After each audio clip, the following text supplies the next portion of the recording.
Welcome to the International Talking Program. Your host, Mula Jonathan Mpuku, and tonight we shall be talking about the game of pool and business.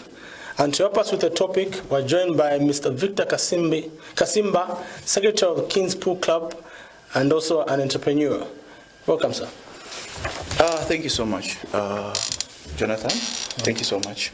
Okay, we're very pleased to have you in this program. Actually, it's good that we brought something to do with sport.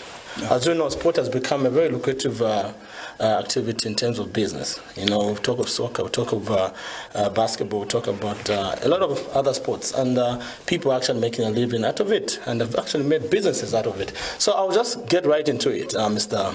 Kasimba. Briefly, tell us, there are people out there that may not know the game of pool. Maybe you can just describe the game of pool for people that are not familiar with it. Okay. Well, we can look at pool, or we can describe pool as it's a game that is played. Yes, and normally you use pocketed balls. Use a cue stick to pocket balls. Okay. Yes. So it so happens that the balls are grouped into two. It can be solid or stripes, or they can be color-coded. Okay. So you have to choose between one of the groups. Okay. Yes, and for you to win, you need to make sure you put your group in those pockets legally. Okay. Yes, until you reach the black ball that you also pocket legally for you to be considered the winner of the game. All right, okay.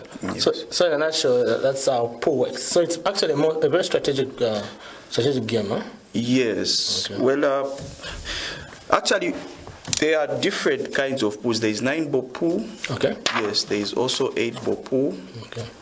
Yes. So it all goes. Basically, it's the same strategy. Mm-hmm. You have to make sure you put your grouped balls until you reach the last ball. Interesting. Yes. Okay, I've seen that it's a very competitive game, and I believe that it has been pronounced a lot in Zambia. Can you please tell us about the national league related to pool? I'm sure the fact that it's a sport that is actually widely spread in the country. Any national league that's related to pool that is actually currently happening right now? Okay.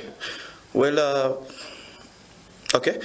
Talking of the National League, we can actually look at Madala's League. Okay. Yes, so because currently it's the one that we are partaking in as Kings Pool Club. Okay. Yes, so we start the league in February. Okay. Every year. Yes, it goes up to December.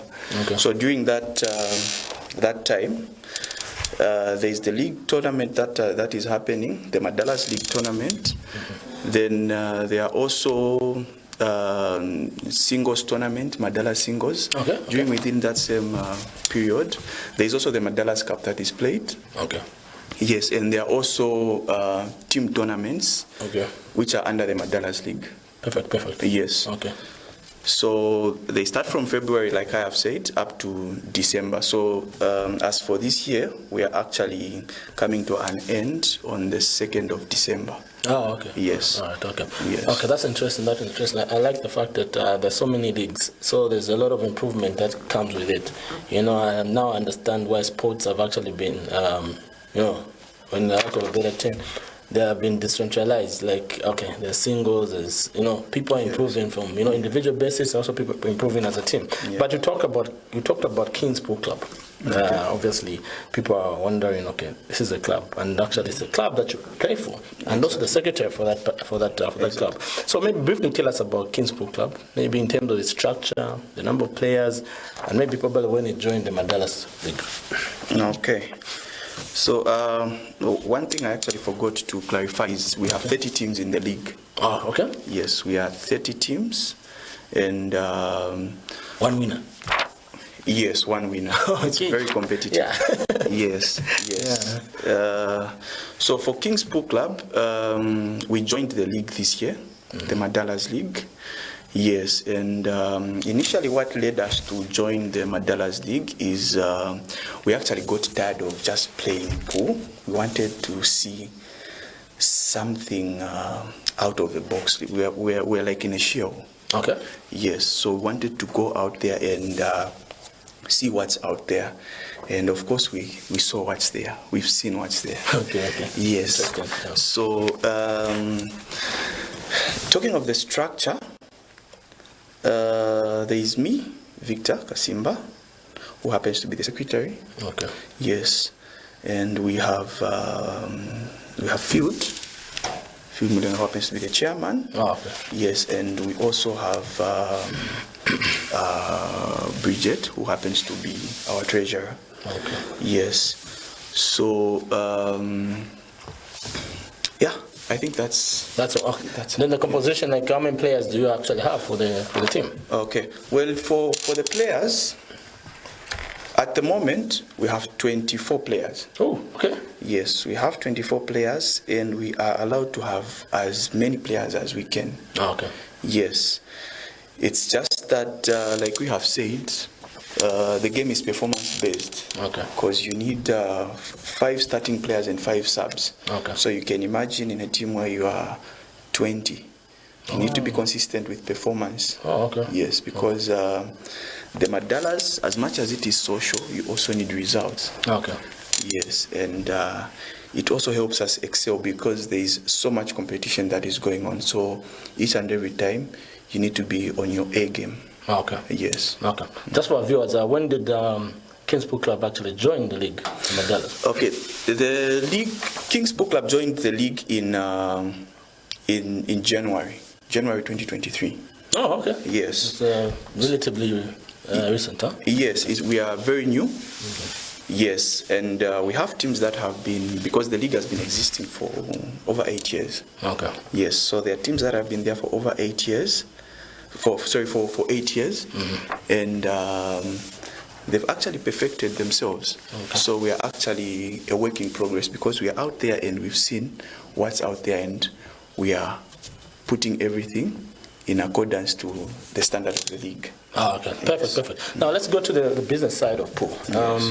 Of course, I've seen, of course, from my side, maybe even from other viewers, they've seen how people actually make money out of pool, the game of pool. So from your side, why do you think pool has become a source of income for individuals and businesses out there? You know, on what you've seen, the fact that you've played pool, you've seen movement of funds, you've seen, the requirement in terms of, having a player. How do you see it as a source of income for individuals and also for the business out there? Okay. Well, to be honest, pool is supposed to be looked at just like any other sport, any sport, because as far as we know, any sport generates revenue. Yes. Okay. So the problem that we've had, I think it was the foundation of how it was laid in Zambia. I don't know about other countries, okay. But in Zambia, because the perception that is there is pool is a bar game. It's related with alcohol. Yes, it's just here and there. But initially, pool is a sport just like any other, and because it is a sport, it's something that should be introduced from even in schools. Even in schools, it's supposed to be introduced so that as someone is growing up, because it's a sport just like any other. In the near future, it's supposed to be a source of income as well. Yes. Just like football, just like basketball. Yes. You see? So first, that's the wrong perception we've had all along, and now that's the perception that we're trying to fight. Okay.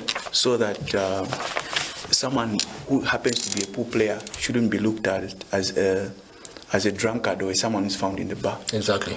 Yes. So that's where the problem comes in. So when it comes to the business perspective, like you have asked, well, we have players that we've seen. I'm sure even on some channels on DSTV, they show the same sport that we play.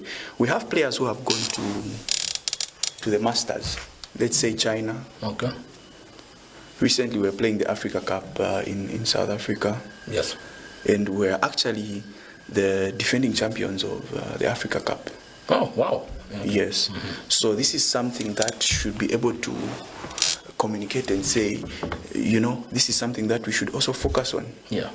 Because when you are playing for the nation, you are actually as good as any other player who's representing a different sport. Exactly. You see? Yeah. You are all representing the country. Yeah. Yes. So when it comes to business-wise, that's something that we need to look into and invest into. Okay. Yes, because the challenges that we are having at the moment is because there is no enough resource or revenue to help us push the game and reach out there to show the world what we have. Okay. Yes, yes. So that is the visibility part, because for our viewers there, they need to know that actually pool has got both females and males.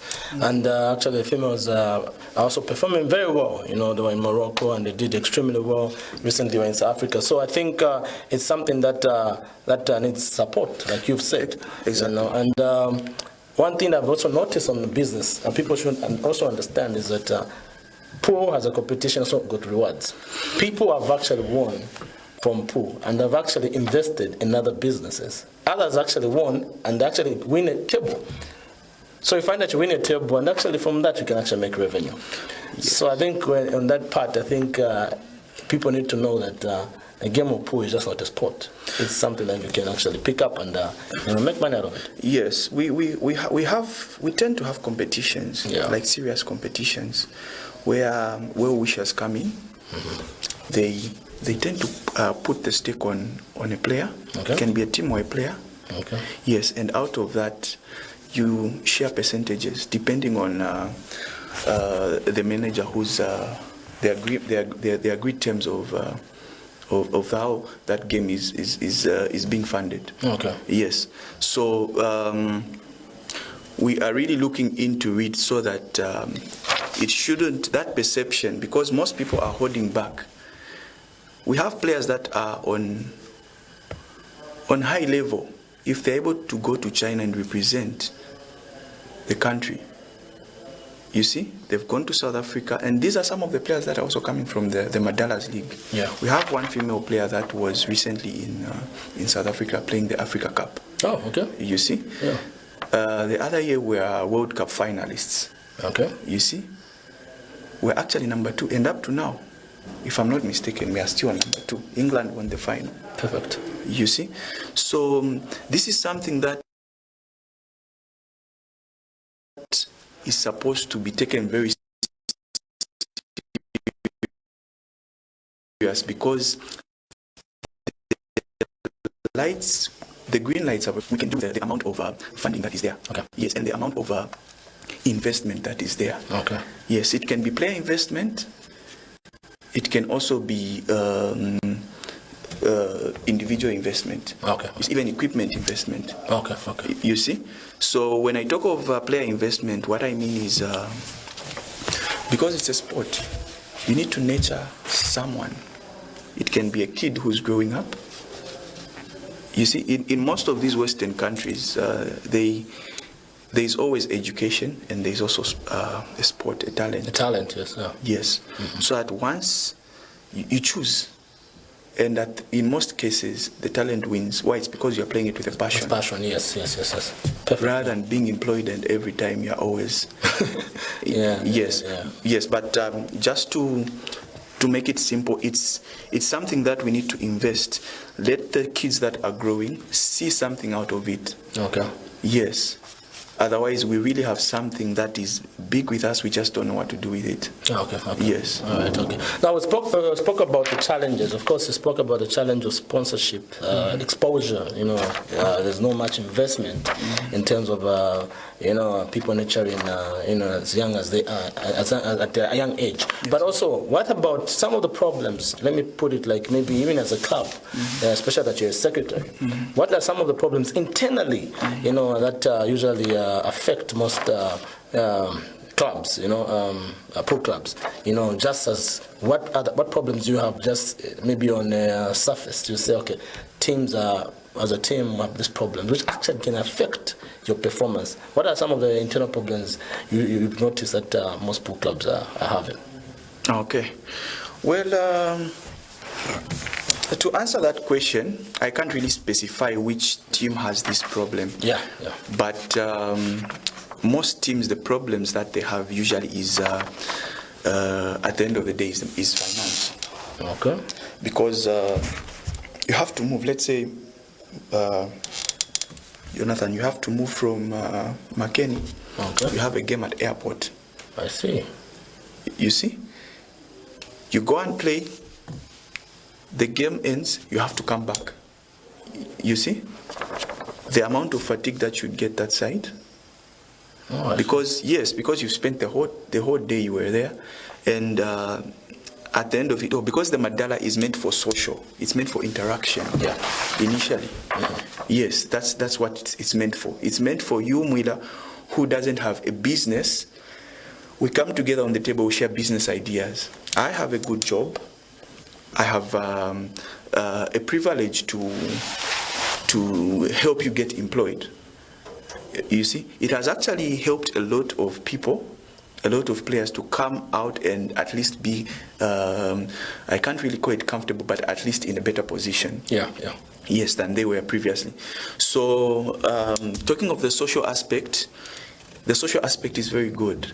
The main problem that is there is finance. Okay. That is the biggest issue that we have. Okay. Because sometimes even an individual player doesn't have enough transport to get home or to start off where they're coming from. Okay. Yes. Otherwise, if what we are doing was in the cloud, everyone was seeing it, I'm sure they'll be kicking, running, coming on our aid. All right. Okay. Yes. All right. Perfect. Now let's look at the most strategic part of the game of pool. Yes. Maybe specifically for the Kings Pool Club, and probably even for as an individual. Yes. How do you see yourself in the next 2 years, as an individual and as a team? And as a team. Okay. On an individual aspect, I've always been positive, Mida. Yeah. I've always been positive. Why? It's because I don't know how to be negative. That's a good one. Yes. Yeah. I'm always positive, and I always channel. Yes, I can. Yeah. I'm always channeling, even if there are obstacles. Yeah. I always try to channel things and see if we can always get alternatives. Of course, I'm not alone. Yeah. We have the right team that we are able to share knowledge and make sure we get things running. Yeah. Yes. And for the team, we are in the league for the first time. Yeah. And we've seen how we are getting there. And congratulations. Thank you so much. Thank you so much. Yes. You have to adapt when you get to a new environment. Yeah. You don't just easily pick it, no. Yeah. It was rough from the time we started. Yeah. And until halfway of the season, we had to go back to the drawing board and started adapting to what is going on. Yeah. We've seen the changes, the results are showing. So giving us a space of 2 years, it's even way too much. Just this coming year, we'll be on top. The next 2 years, it will just be a ball rolling. Okay.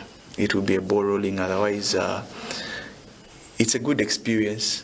I wish most people could just get that feeling to see exactly what is going on. It's something very, very, very, very nice. All right, okay. Yes. That's Mr. Victor Kasimba, Secretary for the Kings Pool Club. Just highlighting how nice a game of pool is and how lucrative the game is. As you remember, we had actually brought a musician just not long ago, and we just wanted to amplify to say that even as you're taking up an art or a sport, there is always a business side of that particular activity. So people encouraged actually to utilize their talent, obviously to help them also, have a source of income and also start a business from there. So I just want to thank Mr. Victor Kasimba for actually according us the time tonight. Of course, it was at a short notice, but we are very appreciative that you actually came through. So we thank you, viewers, for tuning in, and see you next week. Thank you.